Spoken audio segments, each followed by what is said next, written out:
আসসালামু আলাইকুম। এখন দেখবেন সংবাদ শিরোনাম। সায়েন্স ল্যাব, টেকনিক্যাল ও তাঁতীবাজার মোড়ে 7 কলেজের শিক্ষার্থীদের অবরোধ। ঢাকা সেন্ট্রাল ইউনিভার্সিটির চূড়ান্ত অধ্যাদেশ জারির দাবি। ইসিতে চলছে আপিল শুনানি, প্রার্থিতা ফিরে পেলেন আরও 28 জন। নানা টানাপোড়েন সমীকরণের পর ঘোষণা হচ্ছে জামায়াত নেতৃত্বাধীন জোটের আসন বন্টন। ভোট শান্তিপূর্ণ করতে মোতায়েন থাকবে বিজেপির 37,000 সদস্য। সাতকানিয়ার কুচকাওয়াজে জানালেন উপদেষ্টা, সীমান্তে কঠোর হওয়ার ঘোষণা।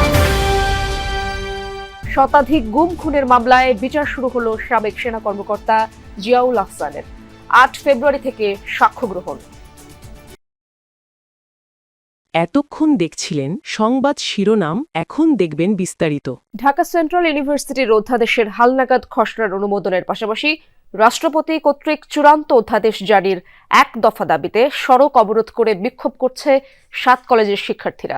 রাজধানীর সায়েন্স ল্যাব, টেকনিক্যাল ও তাঁতীবাজার মোড় অবরোধ করেছে শিক্ষার্থীরা। টেকনিক্যাল মোড়ে অবস্থান নিয়েছে বাংলা কলেজ ও তিতুমির কলেজের শিক্ষার্থীরা। সায়েন্স ল্যাব মোড়ে অবস্থান নিয়েছে ঢাকা কলেজ, ইডেন কলেজ ও বদরুন্নেসা কলেজের ছাত্রছাত্রীরা। এছাড়া তাঁতীবাজার মোড়ে অবস্থান নিয়েছে কবি নজরুল ও শহীদ সোহরাওয়ার্দী কলেজের শিক্ষার্থীরা। আগামীকালের মধ্যে দাবি বাস্তবায়ন না হলে শিক্ষার্থীদের কর্মসূচি চলমান থাকবে। শিক্ষার্থীরা জানান, অধ্যাদেশের সুনির্দিষ্ট তারিখ ঘোষণা করলেই রাস্তা ছেড়ে দেওয়া হবে। এই আন্দোলনের ফলে আশপাশের সড়কে তীব্র যানজটের সৃষ্টি হয়েছে। অনেকেই গন্তব্যে পৌঁছাতে পায়ে হেঁটেই রওনা দিয়েছেন। 90% হয়েছে, বাট 10% এখন কেন আটকে রয়েছে? আমাদের ক্লাস ঠিক মতন হচ্ছে না।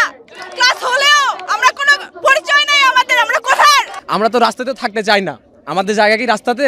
আশ্বাস দিয়েছে যে অধ্যাদেশ দিবে, কিন্তু সেই অধ্যাদেশ আলটিমেটলি আমরা পাইনি, যার কারণে আমাদের এই রাস্তা নেমে আসা। যতক্ষণ না আমাদের অধ্যাদেশ সরকার জারি করবে ততক্ষণ আমরা এখানে অপেক্ষা করব।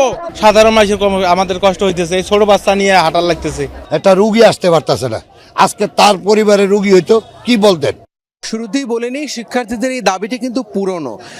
তারা কিন্তু বেশ কয়েকবার কিন্তু তাদের যে বিশ্ববিদ্যালয় হবার জন্য সরকারের কাছে বারবার করে তারা এই দাবিটি জানিয়েছেন, খুব দ্রুতই যেন বিশ্ববিদ্যালয়ের অধ্যাদেশের যে প্রজ্ঞাপন, সেই প্রজ্ঞাপনটা যেন তারা দেয়। কিন্তু সেই কথা কিন্তু সরকার শোনেনি, এবং সে কারণেই কিন্তু তারা গতকাল কিন্তু ঘোষণা দিয়েছে আজকে ঢাকার 3টি প্রবেশ মুখে তারা অবস্থান নেবে। এবং আমি আছি টেকনিক্যাল মোড়ে, একই সাথে একই সময়ে সায়েন্স ল্যাবরেটরি মোড়েও কিন্তু শিক্ষার্থীরা আছেন একই দাবিতে। এবং এই তাদের যে দাবি, প্রজ্ঞাপন না হওয়া পর্যন্ত তারা সড়কে অবস্থান নিয়ে থাকবেন এবং তারা সরকারের মুখপাত্রকে। ত্রয়োদশ জাতীয় সংসদ নির্বাচনে আপিল শুনানির 5ম দিনে এখন পর্যন্ত 37টি আবেদনের শুনানি হয়েছে। প্রার্থিতা ফিরে পেয়েছেন 28 জন। নামঞ্জুর করা হয়েছে 5 জনের আপিল। 2 জনের আবেদন শুনানি স্থগিত রাখা হয়েছে। মধ্যাহ্নভোজের পর আবার শুরু হবে শুনানি। এছাড়া অনুপস্থিত ছিলেন 2 জন আবেদনকারী। সব মিলিয়ে গত 4 দিনে 203 জন তাদের প্রার্থিতা ফিরে পেয়েছেন। 18 জানুয়ারি পর্যন্ত চলবে এই আপিল শুনানি। এবারে নির্বাচনে মনোনয়নপত্র বাতিল ও গ্রহণের সিদ্ধান্তের বিরুদ্ধে নির্বাচন কমিশনে মোট 645টি আপিল আবেদন জমা পড়েছে। আমাদের আজকে যে আপিল সেটা মঞ্জুর হয়েছে, এবং আগামী দিনগুলোতে আমরা কমিশনের উপর সতর্ক দৃষ্টি রাখব। আমার স্বাক্ষরকে মৃত ব্যক্তির স্বাক্ষর হিসাবে 29 তারিখ দিয়ে এখানে রিপোর্ট পাঠাইছেন। অত্যন্ত দুঃখের বিষয় যে উনি একটা জেলা প্রশাসক, তিনি এই কেনই ভুলটা করলেন। ইতোমধ্যে যেহেতু 2টা বেজে গেছে, ইতোমধ্যে শুনানি শুরু হয়ে গেছে। বিরতির আগ পর্যন্ত যদি বলি, এখনো পর্যন্ত 50 জনের আপিল শুনানি হয়েছে, যার মধ্যে 41 জনের মঞ্জুর হয়েছে, 9 জন নামঞ্জুর হয়েছে। অর্থাৎ এর আগে পেন্ডিং ও অনুপস্থিত যারা ছিলেন সেই বিষয়গুলোর সমাধান হয়ে গেছে। মিয়ানমার সীমান্তে সমস্যা সৃষ্টি করছে আরাকান আর্মি, যার বিরুদ্ধে কঠোর ব্যবস্থা নেওয়া হবে। চট্টগ্রামের সাতকানিয়ায় বিজিবির 104তম রিক্রুট ব্যাচের সমাপনী অনুষ্ঠানে একথা বলেন স্বরাষ্ট্র উপদেষ্টা জাহাঙ্গীর আলম চৌধুরী। আরও বলেন, নির্বাচনে 61 জেলায় মোতায়েন করা হবে বিজিবির 37,000 সদস্য। এবার সমাপনী কুচকাওয়াজের মাধ্যমে 3027 জন বিজেপিতে যোগদান করলেন। একদিকে মিয়ানমারের চলমান সংঘাতে বাংলাদেশ সীমান্তে উদ্বেগ উৎকণ্ঠা, অপরদিকে ভারত সীমান্ত দিয়ে অব্যাহত পুশিন। এর সঙ্গে যুক্ত হয়েছে ত্রয়োদশ জাতীয় সংসদ নির্বাচন। সব মিলিয়ে সীমান্ত নিরাপত্তায় বড় চ্যালেঞ্জের মুখে বাংলাদেশ। এই পরিস্থিতিতে বিজিবিতে যোগদান করলেন বাহিনীর ইতিহাসে এক ব্যাচে সর্বোচ্চ 3023 জন নবীন সৈনিক, যে তালিকায় আছেন 73 জন নারী। সকালে চট্টগ্রামের সাতকানিয়ার বাইতুল ইজ্জতে বিজিবি ট্রেনিং সেন্টারে সমাপনী কুচকাওয়াজ হয়, যার প্রধান অতিথি ছিলেন স্বরাষ্ট্র উপদেষ্টা। প্যারেড পরিদর্শন ও কুচকাওয়াজ শেষে গণমাধ্যমের মুখোমুখি হন তিনি। এক প্রশ্নের জবাবে বলেন, দেশের বাইরে থেকে নির্বাচন বাধাগ্রস্ত করার চেষ্টা চলছে। দেশের অভ্যন্তরে কেউ এমন চেষ্টা করলে তাদের বিরুদ্ধে কঠোর ব্যবস্থা নেবে সরকার। যারা পালাই আছে অন্য জায়গায়, ওখান থেকে তো পালাই আছে, চোর তো অনেক কিছু বলতে পারে, তারা পালাই আছে, পালাই ওখান থেকে বলতেছে, তাদেরটা কেউ শঙ্কিত হবে নাকি? যদি ওনাদের সাহস থাকে দেশের ভিতরে আসুক, আইসা আইনের আওতায় আইনের আশ্রয় নেই এবং তারা তাদের কথা বলুক। অন্য দেশে পালায় কথা বললে তো এটার কোনো ভ্যালু নেই। সীমান্ত দিয়া যদি কেউ কোনো রকমের কোনো কিছু সৃষ্টি করতে চায়, কাউকেই ছাড় দেওয়া হবে না। এ সময় বাংলাদেশ মিয়ানমার সীমান্তের সাম্প্রতিক পরিস্থিতি নিয়েও কথা বলেন স্বরাষ্ট্র উপদেষ্টা। কিছুদিন আগে আমাদের একটা ছোট বাচ্চা মর্টারে আঘাতে আহত হয়েছে, তাকে আমরা অলরেডি ঢাকা নিয়ে আসা হয়েছে এবং মাঝে মাঝে তারা দেশ মিয়ানমার। শতাধিক গুম খুনের মামলায় সাবেক সেনা কর্মকর্তা জিয়াউল আহসানের বিরুদ্ধে অভিযোগ গঠন করে বিচার শুরু হয়েছে আন্তর্জাতিক অপরাধ ট্রাইব্যুনালে। সাক্ষ্য গ্রহণ শুরু হবে 8 ফেব্রুয়ারি।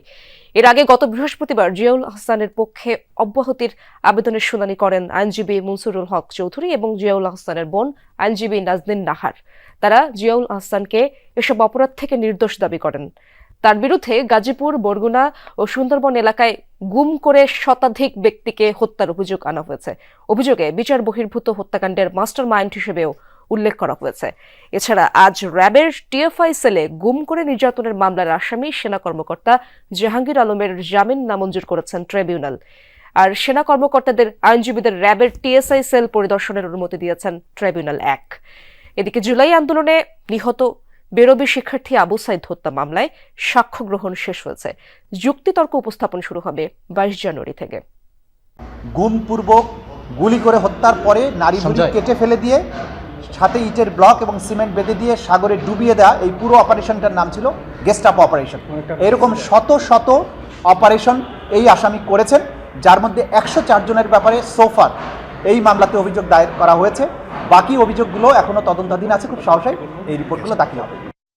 অন্তর্বর্তী সরকার 12 ফেব্রুয়ারি নির্বাচন আয়োজন ও ফল ঘোষণার পর গণতান্ত্রিকভাবে নির্বাচিত সরকারের কাছে ক্ষমতা হস্তান্তরের অঙ্গীকারে অটল। একথা জানিয়েছেন প্রধান উপদেষ্টা ডক্টর মোহাম্মদ ইউনূস। বলেন, নির্বাচন ঘিরে ব্যাপক ভুয়া খবর ও উদ্দেশ্য প্রণোদিতভাবে বিভ্রান্তি ছড়ানো হচ্ছে। রাষ্ট্রীয় অতিথি ভবন যমুনায় প্রধান উপদেষ্টার সাথে সৌজন্য সাক্ষাৎ করেন যুক্তরাষ্ট্রের 2 সাবেক জ্যেষ্ঠ কূটনীতিক আলবার্ট গম্বিস ও মরস্ট্যান। এ সময় প্রধান উপদেষ্টা বলেন, নির্বাচনকালে অন্তর্বর্তী সরকার সম্পূর্ণ নিরপেক্ষ থাকবে এবং সব রাজনৈতিক দলের জন্য সমান সুযোগ ও নিরপেক্ষ প্রশাসন নিশ্চিত করবে। ঘণ্টাব্যাপী বৈঠকে প্রধান উপদেষ্টা ও সফররত কূটনীতিকরা আসন্ন